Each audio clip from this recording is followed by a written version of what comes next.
हर Har Mahadev. Hello everyone. आज मैंने बनाए हैं सूजी कोकोनट चॉकलेट लड्डू। ये लड्डू बनाना बिल्कुल ही आसान है। वैसे तो मैंने ये लड्डू रक्षाबंधन के लिए बनाए थे, लेकिन ये रेसिपी मेरे घर वालों को इतना पसंद आई कि रक्षाबंधन आने से पहले ही सारे लड्डू ख़त्म हो गए। लड्डू बनने के बाद उसे हमें 2 घंटे के लिए फ्रीज़र में रखना होता है, लेकिन यहाँ पे तो बिना फ्रीज में रखे ही यहाँ पे मेरे आधे से ज़्यादा लड्डू ख़त्म हो गए। इतने टेस्टी और डिलीशियस बने से घर वालों को बहुत ही पसंद आए। तो आज मैं आपके साथ ये रेसिपी शेयर करना चाहूँगी। आई होप आपको हमारी ये रेसिपी ज़रूर पसंद आएगी। तो एक बार वीडियो को लाइक और कमेंट ज़रूर कर देना। तो चलो हम रेसिपी स्टार्ट करते हैं। तो सबसे पहले मैंने यहाँ पे मोटे तले वाली एक कढ़ाई ले ली है और कढ़ाई में मैंने यहाँ पे 100 ग्राम जितना देसी घी लिया है। यहाँ पे घी को हमें अच्छी तरह से गर्म होने देना है। जब घी गर्म हो जाए तो उस पर यहाँ पे हमें 1 कप जितनी मैंने यहाँ पे सूजी ले ली है। सूजी यहाँ पे मैंने बारीक वाली ही ली है। यदि आपके पास मोटी वाली सूजी है तो उसे एक बार मिक्सी में ग्राइंड करके भी ले सकते हैं। अब यहाँ पे मुझे ये सूजी को अच्छी तरह से यहाँ पे भूनना है। याद रहे कि सूजी को हमें अच्छी तरह से पकाना है। जब तक सूजी ब्राउन रंग की हो जाए तब तक हमें इसे पकाना है। यहाँ पे आधी जितनी सूजी तो पक चुकी है। अब मैं इसमें 1 कप जितना ड्राई कोकोनट डाल दूँगी। इसे हम नारियल का बूरा भी कहते हैं। ड्राई कोकोनट और सूजी को हमें अच्छी तरह से ऐसे धीरे धीरे ही हमें पकाना है। यहाँ पे आप सूजी और कोकोनट दोनों को अलग अलग भी ड्राई रोस्ट कर सकते हैं, लेकिन मैंने थोड़ा इजी बनाने के लिए दोनों को साथ में ही यहाँ पे ड्राई रोस्ट करना पसंद किया है। यहाँ पे अच्छी तरह से हमारी दोनों चीज़ें पक चुकी है। देखिए लाइट ब्राउन रंग की हो चुकी है। अब इसी स्टेज पे मैंने यहाँ पे ड्राई फ्रूट डाल दिए है। आप आपके हिसाब से आपको जो ड्राई फ्रूट पसंद है वो सभी तरह के इसमें ले सकते हैं। मैंने काजू बादाम और यहाँ पे किशमिश डाला है। अब इसे भी हम अच्छी तरह से रोस्ट कर लेंगे। काजू बादाम और ये सब भी सूजी और कोकोनट के साथ अच्छी तरह से रोस्ट हो चुके हैं। यदि सूजी और कोकोनट दोनों स्लो फ्लेम पे अच्छी तरह से हम रोस्ट करेंगे तो हमारे लड्डू बहुत ही टेस्टी और मुलायम बनेंगे। बस यहाँ पे सूजी और कोकोनट अच्छी तरह से पक चुके हैं, तो मैंने उसे साइड पे ठंडा होने के लिए निकाल लिया है। और अब मैं इसी पैन पे ही चाशनी बनाऊंगी। तो यहाँ पे मैंने आधे से कम जितना पानी ले लिया है और पानी में मैंने यहाँ पे 1 कप जितनी शुगर ले ली है, चीनी ली है। यहाँ पे आप चीनी अपने हिसाब से कम ज़्यादा कर सकते हैं, लेकिन यहाँ पे 1 कप हमने कोकोनट और 1 कप हमने सूजी ली है, तो दोनों को मिला के यहाँ पे मैं आधा यहाँ पे चीनी ले रही हूँ। तो यहाँ पे स्वीटनेस थोड़ी बैलेंस रहेगी। यदि आप ज़्यादा स्वीट खाना पसंद करते हैं तो ज़्यादा भी चीनी ले सकते हैं। बस हमें इसी तरह से यहाँ पे चीनी को अच्छी तरह से पिघालना है। याद रहे कि हमें इसकी स्ट्रॉन्ग चाशनी नहीं बनानी, सिर्फ यहाँ पे एक तार लगेगा ऐसी ही चाशनी बनानी है। बस यहाँ पे हमारी चीनी अच्छी तरह से पिघलना स्टार्ट हो गई है और यहाँ पे हमें जो जैसी चाशनी चाहिए वैसी चाशनी भी रेडी हो चुकी है। देखिए ऐसे चाशनी यहाँ पे गिरनी चाहिए, शुगर सिरप। और इसे एक बार हाथों में लेके इसी तरह से ट्राई करना चाहिए। ऐसा तार बनना चाहिए एक, जो तार बीच में से ना टूटे, इसी तरह से।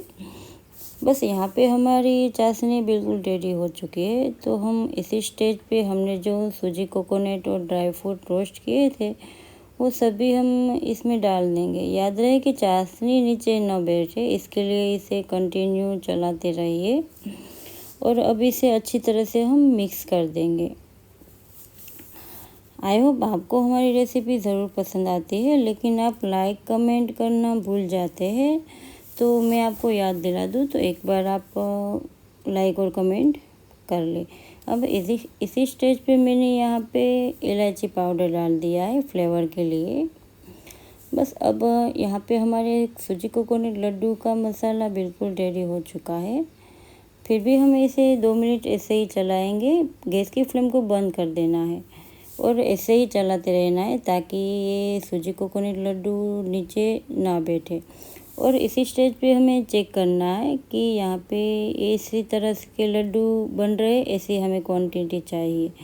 तो बस यहाँ पे हमारे लड्डू अच्छी तरह से बन रहे हैं। तो बस मैंने यहाँ पे इसी तरह से एक एक करके सारे लड्डू इसी तरह से बना लिए हैं। आप अपनी साइज़ के हिसाब से बना सकते हैं। सारे लड्डू को मैंने बना लिया और उसको मैंने कोकोनट में अच्छी तरह से कोट कर लिया है। आप चाहे तो आप इसे ऐसे भी खा सकते हैं, लेकिन मैं उसे एक अलग ट्विस्ट दे रही हूँ। तो उसके लिए मुझे यहाँ पे एक चॉकलेट सिरप बनानी रहती है। तो सबसे पहले मैं यहाँ पे चॉकलेट सिरप के लिए पैन लगा दिया है और उस पर मैंने आधे से कम जितना पानी ले लिया है। यदि आपके पास डार्क कंपाउंड चॉकलेट है तो उससे चॉकलेट सिरप बढ़िया बनेगी, लेकिन अभी मेरे पास वो अवेलेबल नहीं है। तो मैंने यहाँ पे एक जुगाड़ लगाया है। तो उसके लिए मैंने यहाँ पे एक कोको पाउडर ले लिया है जो मेरे घर पे पड़ा था, उसको मैंने यहाँ पे चॉकलेट सिरप के लिए यूज़ करना पसंद किया है। अब मैं उस पर जो घर की मलाई पड़ी थी वो भी उसमें ले लूँगी। अब इसे हमें अच्छी तरह से मिक्स कर देना है। यहाँ पे हमें गैस की फ्लेम को ऑफ ही रखना है। सब सारी चीज़ें मिक्स हो जाए अच्छी तरह से, इसी तरह से हमें विस्कर से मिक्स कर देना है ताकि कोई लम्स या गुठलियाँ ना रहे। याद रहे कि इसी स्टेज पे लम्स या गुठलियाँ रहेगी तो चॉकलेट सिरप हमारी अच्छी नहीं बनेगी। इसके लिए ये प्रोसेस इम्पोर्टेंट है। बस यहाँ पे सारी चीज़ें अच्छी तरह से मैश हो गई है। तो हम अब गैस की फ्लेम को ऑन कर देंगे और उसे ऐसे ही कंटिन्यू चलाते रहेंगे।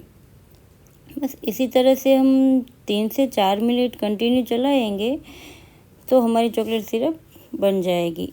अब यहाँ पे कोको पाउडर के साथ मैंने थोड़ा बिना चीनी वाला कोकोनट पाउडर भी लिया था। तो उसके लिए मैंने यहाँ पे 2 चम्मच जितनी चीनी ले ली है।